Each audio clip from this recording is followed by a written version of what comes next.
अविभक्त कोरापुट जिला जयपुर ठारे उत्कल सांबादिक संघर राज्यस्तरीय सम्मेलन पर आज एक प्रस्तुति बैठक स्थानीय पूर्त विभाग डाकबंगला परिसर में अनुष्ठित हो जाइछि।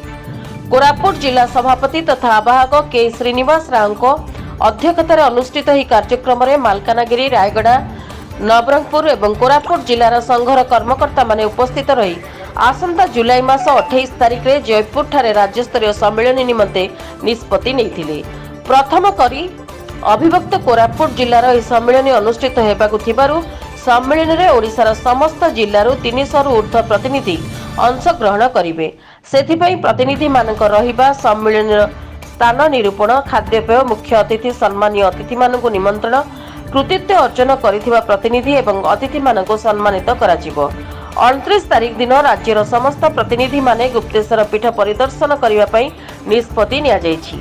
एथिपई विभिन्न कमिटी गठन करा जाय सम्मेलन को किपरि साफल्य मंडित करा जिवो सेथिपई विस्तृत आलोचना करा जायथिला। एही बैठक रे राज्य संपादक नूरसिंह ब्रह्मा, मालकानगिरी जिला सभापति दुर्योधन पात्र, उपदेष्टा सीमांचल पाणिग्राही, कार्यालय संपादक सत्यनारायण दास, कोषाध्यक्ष ऋषिकेश सेठी, नवरंगपुर जिला सभापति ऋषिकेश मिश्र, संपादक धीरेन कुमार पंडा, देवी पटनायक, करेश चंद्र उपासी, कोरापुट जिला कार्यालय सभापति जय सिंह पड़ा सेठी, सुदर्शन सेनापति, मनोज दास, शुभनारायण महांती, चित्तरंजन चौधरी, मनोज दास, मधुसूदन पात्र, कृष्णचंद्र गलरी, श्याम खिलर, अच्युत पंडा, पी गोपाल राव, आनंद खरांग सह 50 रु ऊर्ध्व सदस्य अंशग्रहण करथिले।